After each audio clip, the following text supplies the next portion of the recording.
দিনের ভাগ কম থাকলেও কিভাবে দ্রুত সংসারে কাজ করতে পারবেন, সেই সাথে পা ফাটা কিভাবে চিরতরে মুক্ত করতে পারবেন, সেই পদ্ধতিগুলোই কিন্তু আজকের ভিডিওতে থাকছে। আশা করি আজকের ভিডিওতে পুরো ভিডিও জুড়ে থাকবেন এবং সেই সাথে লাইক এবং সাবস্ক্রাইব করে আমার পাশেই থাকবেন। তো বন্ধুরা, চলুন আজকের বিশেষ টিপসগুলো জেনে নেই, যেগুলো দেখলে আপনি খুব দ্রুত ঘরটা গুছাতে পারবেন এবং পরিপাটি রাখতে পারবেন। শীত সিজনে দেখা যায় দিনের ভাগটা ছোট থাকে, সেই কারণে সংসারের কাজগুলো এলোমেলো হয়ে যায় এবং দ্রুত করা যায় না। সেই সাথে শীতের কাপড় চোপড়ে একদম এলোমেলো একটা অবস্থা হয়ে যায়। এরা যারা গৃহিণী বাসায় থাকে তারাই কিন্তু জানে যে এই অবস্থাটা কিভাবে সৃষ্টি হয়ে থাকে, বা এটা থেকে নিরসনের জন্য আপনারা চাইলে প্রত্যেকটা দরজার পিছনে ঠিক এইরকম হ্যাঙ্গার লাগাতে পারেন। দরজার পিছনে হ্যাঙ্গার লাগানোর কারণে অনেক বড় উপকার আপনারা পেতে পারেন। কিভাবে পেতে পারেন আমি বলছি। এই তো শীতে যে ভারী কাপড়গুলো আছে সেগুলো চাইলে হ্যাঙ্গারে ঝুলিয়ে রাখতে পারেন।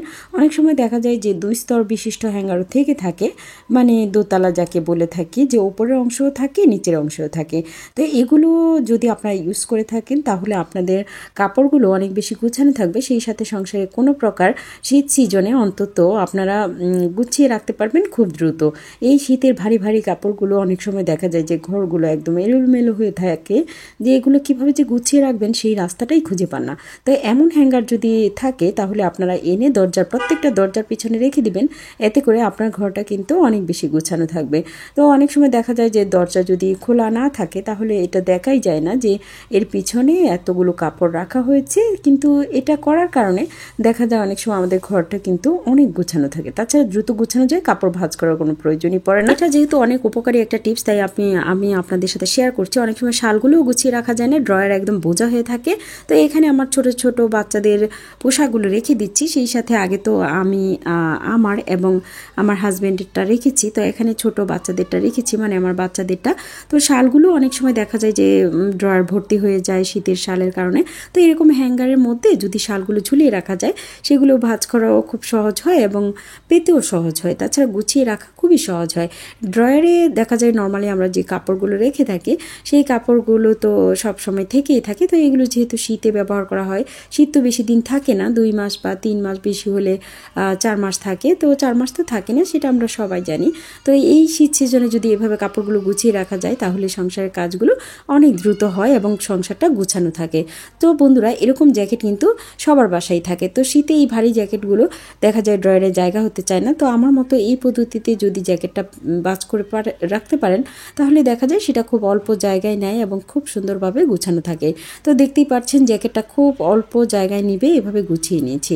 তো বন্ধুরা, চলুন শীতের জন্য আরেকটা টিপস শেয়ার করি। তো এই বক্সটা আমার ফ্রিজের সাথে দিয়েছিল, তো এটা আমার কাজে লাগে না।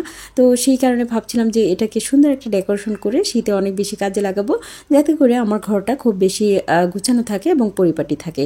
তাছাড়া দ্রুত গুছাতে চাইলে এরকম বক্সে কিন্তু জিনিস রাখলে খুব বেশি গুছানো থাকে। ঠিক এই বক্সটা থেকে জিনিস নিয়ে তারপর আবার যদি এটাতেই রেখে দিই তাহলে অগোছানোর কোনো চান্সই থাকে না। তো শীতে দেখা যায় বাচ্চাদের যাদের করে বাচ্চা আছে তাদের অনেক বেশি রোগাক্রান্ত হয়ে থাকে, সিরাপের প্রয়োজন পড়ে বা ওষুধের প্রয়োজন পড়ে, বড়দেরও প্রয়োজন পড়ে থাকে, বা লোশন, শ্যাম্পু, সাবান এগুলো তো লাগেই। তো লোশনটা যেহেতু সব সময় লাগে, বা ভেজলিন, ঠোঁটের যে ড্রাইনেসটা দূর করার জন্য যা থাকে তা কিন্তু লাগে। তো এই জিনিসগুলো যদি হাতের কাছে এভাবে গুছিয়ে রাখা যায় তাহলে দেখা যায় যে খুব সহজে পাওয়া যায়। এতে করে ঘরটাও কিন্তু গুছানো থাকে, এলোমেলো থাকে না।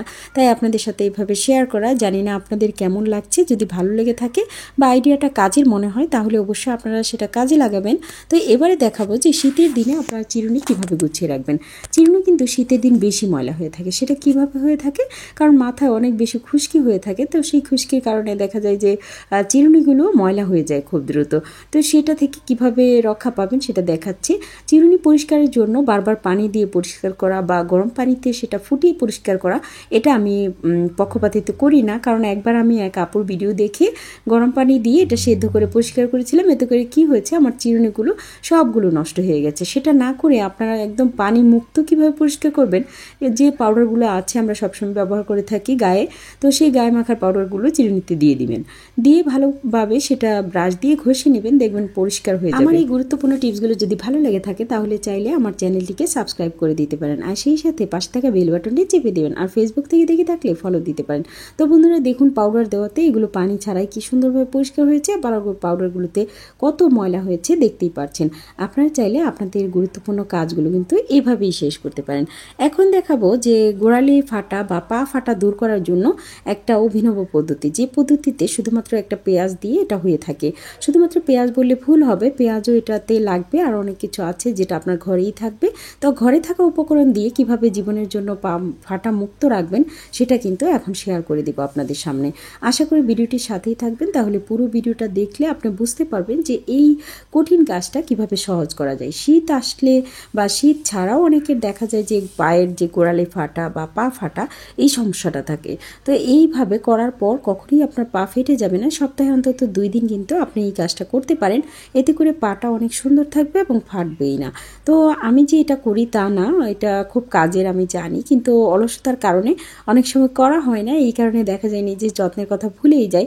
আসলে মেয়েরা এরকমই হয়, সংসারের কথা ভাবতে ভাবতে নিজের যত্নের কথা ভুলে যায়, কিন্তু এটা একদম ঠিক না। নিজের যত্নের কথাও ভাবতে হয়। অলরেডি কথা বলতে বলতে আপনাদের সাথে পেঁয়াজগুলো গ্রেটার করে নিয়েছি। আপনারা চাইলে ব্লেন্ডার দিয়েও সেটা করতে পারেন। তো পেঁয়াজের রসটা আমি চিপে নিয়েছি। পেঁয়াজের রস যে কত কাজে লাগে এই টিপসগুলো না দেখলে আপনারা কিছুতেই বুঝতে পারবেন না। অলরেডি পেঁয়াজের রস করে আমি যে ছাপাগুলো সেগুলো ফেলে দিয়েছি। এখন দিয়ে দিলাম 1 টুকরো লেবুর রস। 1 টুকরো লেবুর রস দেওয়ার পর এটা সুন্দর একটা মিশ্রণে তৈরি হয়ে যাবে। এটা দেওয়ার ফলে এটা শেষ হবে না, আরও কিছু উপকরণ আছে যেগুলো দিয়ে এটা বানাতে হবে। তারপর নিয়ে নেব হলুদের গুঁড়া। হলুদের গুঁড়া এই লেবুর রস এবং পেঁয়াজের যে রসটা আছে তার সাথে একদম মিক্স করে ফেলবো। আমি 1 চামচ নিয়ে নিয়েছি, আপনারা পরিমাণ মতো নিয়ে নেবেন। আমি অল্প করেই বানিয়ে দেখাচ্ছি, যেহেতু এটা আমি একবারই ইউজ করব, পরবর্তীতে আবার লাগলে আবার ইউজ করব। তো আপনাদের দেখানোর সুবিধার্থেই কিন্তু এত সুন্দরভাবে এটাকে প্রেজেন্ট করা। আশা করি আপনাদের ভীষণ কাজে লাগবে। এই রেমেডিটা আপনারা সপ্তাহে 2 দিন ইউজ করবেন। তো যেহেতু এখানে আমি হলুদ দিয়ে দিয়েছি, এখন দিয়ে দিব পেস্ট। বাসায় থাকা দাঁত মাজার যে পেস্টটা আছে সেটা কিন্তু অনেক উপকারে আসে। শুধুমাত্র দাঁত মাজার ক্ষেত্রে যে উপকারে আসে সেটা নয়, আপনারা এই টিপসগুলো দেখলেই বুঝতে পারবেন যে এটা যে কত উপকার। খুব ভালোভাবে আস্তে আস্তে আস্তে আস্তে ধৈর্য সহকারে এটা মিক্স করতে হবে। এটা মিক্স করলেই কিন্তু এটার কাজটা শুরু হয়ে যাবে। তাছাড়া এটা লাগানো বা এটার ব্যবহারটা আমাদের জানতে হবে। না জানলে কিছুতেই আমরা বুঝতে পারবো না ঘরে থাকা উপকরণ দিয়ে কত কাজের জিনিস তৈরি করা যায়। তো বন্ধুরা, ভিডিওটির সাথেই থাকুন, তাহলে বুঝতে পারবেন যে এই রেমেডিটা যে কত কাজে আসবে। বিশেষ করে পা ফাটা, তারপর পায়ের যে কালচে দাগ হয়ে থাকে, বা দেখা যায় শীত ছাড়াও অনেক সময় যে পা ফাটার সমস্যাটা সেটা হয়েই থাকে। তো সেটা থেকে মুক্তির একমাত্র উপায় এই রেমেডিটা। তো অলরেডি এটা মিক্স করার পর একটু ভারী আকারে হয়ে গেছে। তো এটা হওয়ার পর ভালোভাবে আরেকটু মিক্স করে নেব। মিক্স করে নেওয়ার পর এটার কাজটা আমি শুরু করে দিব। তো এখন দেখা যায় যে যেহেতু এটা তৈরি হয়ে গেছে, আমি একটা বলে গরম পানি নিয়ে নিব। গরম পানিটা হালকা হবে। আগে ঠান্ডা পানি নিয়েছি, এখন একটু গরম পানি এটাতে ঢেলে দিব। এতে করে এর ব্যালেন্সটা একদম ঠিক হয়ে যাবে। কিভাবে এটা ইউজ করবেন সেই পদ্ধতিটাও আমি দেখিয়ে দিচ্ছি। গরম পানিতে, হালকা গরম পানিতে দিয়ে দিলাম 1 চামচ লবণ দিয়ে পানিটাতে খুব ভালোভাবে এটা মিক্স করে নিব। মিক্স করে নেওয়ার পর আমরা রেগুলার যে শ্যাম্পু ইউজ করে থাকি, তো সেই শ্যাম্পুটা আমি দিয়ে দিয়েছি। আপনারা চাইলে 2 টাকা 3 টাকা বা 1 টাকার পাতা শ্যাম্পুগুলো ইউজ করতে পারেন। তো এটা খুব কাজের, সেই জন্যই আপনাদের সাথে শেয়ার করছি। তো এভাবে শ্যাম্পুটা মিক্স করার পর এখানে আমি দিয়ে দিব যে লেবু, তো সেই লেবুর টুকরাটা দিয়ে দিব। তো এভাবে করে এই পানিটাতে আমি পাটা ভিজিয়ে রাখবো প্রায় 10 মিনিট। তো লেবু চিপে অলরেডি দেওয়া হয়ে গেছে এবং লেবুর যে খোসাটা সেটাও কিন্তু এটাতে দিয়ে রাখবো। তো এভাবে 10 মিনিট পাটা ভিজিয়ে রাখার পর দেখা যাবে যে পায়ের যে ময়লা বা ফাটা অংশের ভেতরে যে ময়লাটা সেটা কিন্তু উঠে আসবে। তার আগে আমি বলে দিচ্ছি যে এটা থেকে ময়লা ওঠানোর জন্য যে লেবুর খোসাটা আমি রেখে দিয়েছিলাম, তো সেই লেবুর খোসাটার মধ্যে আমি দিয়ে দিব 1 চামচ চিনি। আপনারা কিন্তু চিনিটা দিতে একদম ভুলবেন না। এই চিনিটা কি কাজে লাগবে আমি বলে দিচ্ছি। চিনিটা স্ক্রাবার হিসাবে কাজে লাগবে। মানে দেখা যায় যে আমরা অনেক সময় বাজার থেকে স্ক্রাবার কিনে নিয়ে আসি, তো সেটা না কিনে আপনি যদি বাসায় এই পদ্ধতিটা ব্যবহার করেন, লেবুর মধ্যে একটু চিনি দিয়ে দেন, তাহলে স্ক্রাবারের কাজটা কিন্তু হয়ে যায়। মানে ময়লা মুক্ত করার জন্য বা এটা সৌন্দর্য বাড়ানোর জন্য, ফাটা ভাবটা দূর করার জন্য এটা অনেক কাজে লাগে। তো ঠিক এইভাবে পায়ে যদি এটা ইউজ করে থাকেন, পায়ের সকল ময়লা ফাটা সব কিছু দূর হয়ে যাবে। তো লেবু দিয়ে ঘষার পর বাসায় দাঁত মাজার যে ফেলে দেওয়া ব্রাশ থাকে সেই ব্রাশ দিয়েও কিন্তু ঘষে নিতে পারেন। এতে করে ভেতরে যে ফাঁকে ফাঁকে ময়লাটা থাকে সেটা কিন্তু একদমই দূর হয়ে যায়। তারপর পরিষ্কার পানি দিয়ে ধুয়ে নিলে এটা একদম পরিষ্কার হয়ে যাবে। এখন আমি যে রেমেডিটা তৈরি করেছিলাম সেই রেমেডিটা আস্তে আস্তে দিয়ে দিব। এটা দিয়ে মেখে রাখলে প্রায় 10 মিনিট মেখে রাখলে পায়ের ফাটা তো দূর হবেই, সেই সাথে পায়ের সকল কালো দাগ দূর হয়ে যাবে। পা ফাটার এই রেমেডিটা অত্যন্ত অত্যন্ত কার্যকরী। আপনারা একবার ব্যবহার করলেই সেটা বুঝতে পারবেন, আপনাদের উপকারে আসবে। এরকম টিপসগুলি কিন্তু শেয়ার করে থাকি। আপনারা এই রেমেডিটা তৈরি করার পর রাতে ইউজ করলে খুবই ভালো হয়। রাতে 10 মিনিট দিয়ে তারপর পাটা ধুয়ে রাতে যদি দিয়ে থাকেন তাহলে এটা অনেক বেশি কাজে লাগবে, কারণ রাতে তো আর পাটা নিচে ফেলা হয় না বা ময়লা পড়ার কোনো সম্ভাবনা থাকে না, সেই কারণেই বলছিলাম। তো বন্ধুরা, এই আইডিয়াটা যদি আপনাদের ভালো লেগে থাকে তাহলে অবশ্যই ট্রাই করতে পারেন। ট্রাই করেই আপনারা ফলাফলটা জানাবেন। আজকের টিপসগুলো থেকে কোন টিপসটি আপনাদের ভালো লেগেছে সেটা অবশ্যই জানাবেন। আর এই পা ফাটা দূর করতে আপনি চাইলে এই রেমেডিটা অবশ্যই বানিয়ে রাখতে পারেন। ঘরে থাকা উপকরণ দিয়ে বানাবেন, কোনো প্রকার খরচ ছাড়াই। তো বন্ধুরা, আজকের মতো বিদায় নিয়ে নিচ্ছি। সবাই ভালো থাকবেন, সুস্থ থাকবেন। আল্লাহ হাফিজ। আসসালামু আলাইকুম।